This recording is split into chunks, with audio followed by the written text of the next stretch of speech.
मेरे साथ हैं पोखरण के लिए विधायक महेंद्र प्रतापपुरी जी। आज जो है रामदेवरा की जो पवित्र धरती है, उसमें जो है बाबा रामदेव की नगरी में एक बहुत बड़ा जो है नेत्र महाकुंभ जो है समक्ष संस्था है, उसकी तरफ से आज शुरुआत हुई है। किस तरह का आयोजन हो रहा है, किस प्रकार की बातें हो रही है? प्रणाम, वंदे मातरम, जय बाबेरी साहब। बिल्कुल हमारे लिए सौभाग्य का दिन है कि बाबा रामदेव जी की पावन धरा पर, जहाँ बाबा जी ने सदियों साल पहले एक समरसता का हमारे को संदेश दिया था, उसी पावन धरा पर बाबा जी ने दूसरा सेवा का दिया था। वो दोनों ही आज इस कार्य में अनुकरणीय रहे। यहाँ से एक संदेश गया है महाकुंभ नेत्रदान में कि समरसता और सेवा दोनों हमें करनी है, और ये हमारे लिए बहुत बड़ी सौगात है। मेरा सौभाग्य कि पोखरण की परमाणु नगरी में, बाबा की तपोभूमि में ऐतिहासिक राजस्थान का पहला नेत्र महाकुंभ यहाँ लगा है, और इसमें बहुत सारे ऐसे स्वयंसेवक बंधु हैं जिन्होंने जीवन को समर्पण किया। वो 33 दिन तक यहाँ रह करके सेवा देंगे। बहुत सारे अनुभवी डॉक्टर्स और कई भामाशाओं ने इसमें बहुत बड़ा योगदान किया, इसलिए ये सफल हुआ है। और राजस्थान सरकार में माननीय मुख्यमंत्री जी को भी हम लोग हृदय से साधुवाद देंगे कि बाबा की पावन धरा पर पधारे और बहुत बड़ा इस आयोजन को सफल करने में सहयोग रहा है। सबसे बढ़िया आज मालेगांव का फैसला है और जितने आरोप भी बनाए गए थे उनको सबको बरी किया है।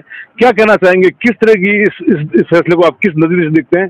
जो कई आरोप लगा रहे थे कि साहब ये हिंदू आतंकी हो सकते हैं, ये हो सकते हैं, एक उनके ऊपर भी एक बहुत बड़ा तमाचा हो सकता है, क्या कहना चाहेंगे? बिल्कुल, ये बहुत बड़ी जीत हुई है और सत्य कभी दबता नहीं है, इसलिए सत्य की जीत हुई है, सनातन की जीत हुई है। तो संतों के ऊपर भी आरोप लगा करके हमारी पूजनीय दीदी उनको कितना प्रताड़ित किया था ठाकुर को, जिनको 7 दिन तक, कई रातों तक उनको प्रताड़ित किया। साध्वी जी को एक उनके मुंह से कहलाना चाहते थे कि आपने ये अपराध किया।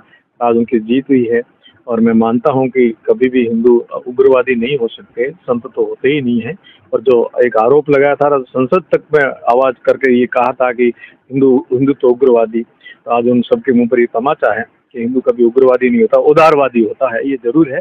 परंतु अब उदारता में भी हम देखेंगे कि किन पर उदारवाद करना चाहिए, क्योंकि इस समय देश पूरे के अंदर कुछ ऐसी असामाजिक गतिविधियां, राष्ट्र के लिए खतरनाक गतिविधियां जो धर्मांतरण के रूप में भी हो रही है, पूर्वोत्तर से लेकर के, और हमारे प्रदेश में भी, इस रेगिस्तान में भी, धोरा धरती में भी लोग इस प्रकार से उनको बहला कर, फुसला करके धर्मांतरण कर रहे हैं।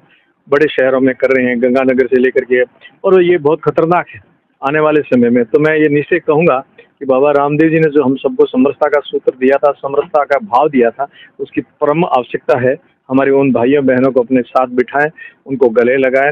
सर्वे हिंदू सहोदरा का जो एक सूत्र है उसको दिल से अपनाएं, अपने जीवन में लाएं, तो ये धर्मांतरण भी रुकेगा। राष्ट्र के लिए जो असामाजिक गतिविधियां करने वाले लोग जो इस प्रकार करते हैं, ये भी रुकेगा। राष्ट्र सरकार इस विधर्मी ताकतों को बाहर निकालने, बेनकाब करने के लिए किस तरह करेगी? आप भी जो है विधानसभा में ये चीजें उठाएंगे और किस तरह आगे बात होगी? लव जिहाद का भी एक नया एक सबूका शुरू हुआ है। लव जिहाद तो बहुत पुराना हो गया, अब तो लैंड जिहाद भी चल रहा है, और यहाँ तक कि अब कहेंगे तो बहुत कुछ हो जाएगा। सब जगह इन्होंने इस प्रकार से एक दुस्वप्न देखने के जो देख रहे हैं कि हम ऐसा कर देंगे, तो वो अब स्वप्न, दुस्वप्न कभी इनका साकार नहीं होने देंगे। रही बात, राजस्थान सरकार, भारत सरकार बहुत गंभीरता से ले रही, क्योंकि हमारा सीमांत क्षेत्र है, और सीमांत क्षेत्र में आप जैसे मीडिया के माध्यम से, सर्वे के माध्यम से, आईबी के माध्यम से, रॉ के माध्यम से संपूर्ण जानकारी बारीकी से की जा रही है कि कहाँ क्या हो रहा है, किसी जनसंख्या बढ़ रही, कितना धर्मांतरण हो रहा है, और ये आने वाले समय में क्या कर सकते हैं। इसके लिए बहुत बारीकी से राजस्थान सरकार भी करेगी, केंद्र सरकार भी करेगी। और अब आने वाले समय में हम सबको ज्ञात है कि नवीन मतदाता सूची बनेगी, तो कई ऐसे फर्जी मतदाता है जो हमारे क्षेत्र में आकर के लुक छुप करके बैठे हैं, तो उनका बिल्कुल बारीकी से जांच होगा, जो उसे निकल जाएंगे। ये एक जगह 3-3, 4-4 जगह जाकर के मतदान कर देते हैं, और क्योंकि पास में उनका ससुराल होता है, पास में उनका पीर होता है, कहीं से इधर वोट देते फिर इधर देते, तो इनके फर्जी वोट भी कटेंगे और इन पर चोट भी होगी कि आगे राष्ट्र के साथ में ऐसा कोई करने के सपने देखना, उनका तो कभी दुस्वप्न साकार नहीं होंगे। आप आपकी मान्यता के अनुसार करिए, हमें कोई दिक्कत नहीं, पर आप धर्मांतरण करके हमारे अपनों को, मैं आपसे निवेदन करूंगा, अभी आपकी मीडिया के माध्यम से आपने देखा होगा मेवात में, काठात में, और हमारी ब्यावर के पास में तो एक ऐसी परंपरा है जो हमारे हिंदू कालांतर में मुस्लिम बन गए थे, परंतु आज भी उनके परिवारों में कुछ भाई हिंदू परंपरा से अपना करते हैं, परंपरा निभाते हैं, विवाह भी करते हैं, अंतिम संस्कार भी करते हैं, कुछ लोग मुसलमान परंपरा से करते हैं। अभी हिंदू परंपरा के वहाँ चीता समाज है, चौहान समाज है, तो वहाँ कोई अग्नि संस्कार था, तो ये इन्होंने जाकर अग्नि संस्कार रुकवा दिया। अब ये कह रहे कि दब्बे पाँव यहाँ आकर के मस्जिदें खोल रहे हैं, जबकि हमारे को आवश्यकता नहीं है, हम हमारी परंपरा में है, उनके नाम हिंदू नाम है, किसी के पीछे सिंह लग के चौहान है, कोई चीता है, और अच्छे संगठन बने हुए, तो वो तंग हो रहे हैं कि आज हमारे को इतना मजबूर किया जा रहा है कि हमारी उन परंपरा को तोड़ रहे हैं, जहाँ अग्नि संस्कार था कह रहे दफनाओ, मस्जिद की हमारे को आवश्यकता नहीं कि मस्जिद बनाएंगे।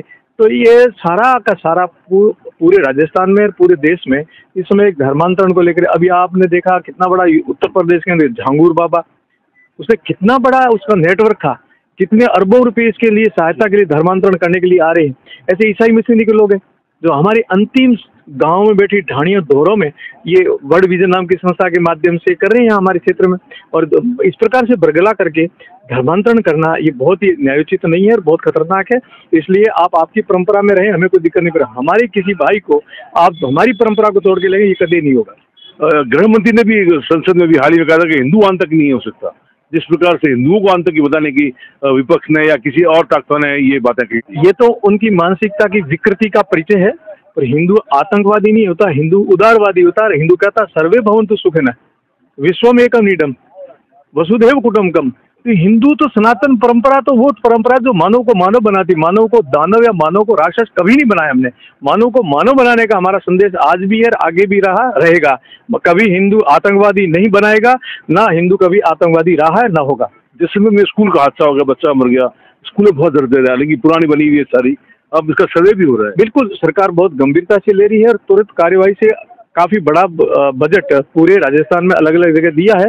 त्वरित कार्यवाही में जितना भी कर पाएगी सरकार करेगी, और हमारी संवेदना है दुर्घटना के साथ में जो भी जिसके परिवार से हुई है, तो निश्चय ही हमारे सब आप परिवार हमारे परिवार हैं, हम आपके सुख दुख में साथ में रहेंगे।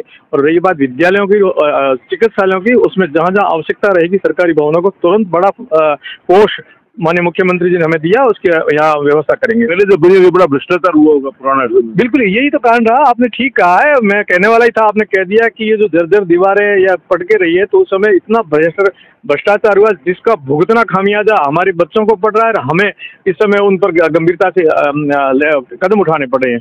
तो ये सब उनके भ्रष्टाचार के परिणाम है, और दोष लगेगा तो उनको लगेगा जिन्होंने ऐसी घटिया सामग्री लगाई और ये भवन गिर करके बच्चों को मारा गया है।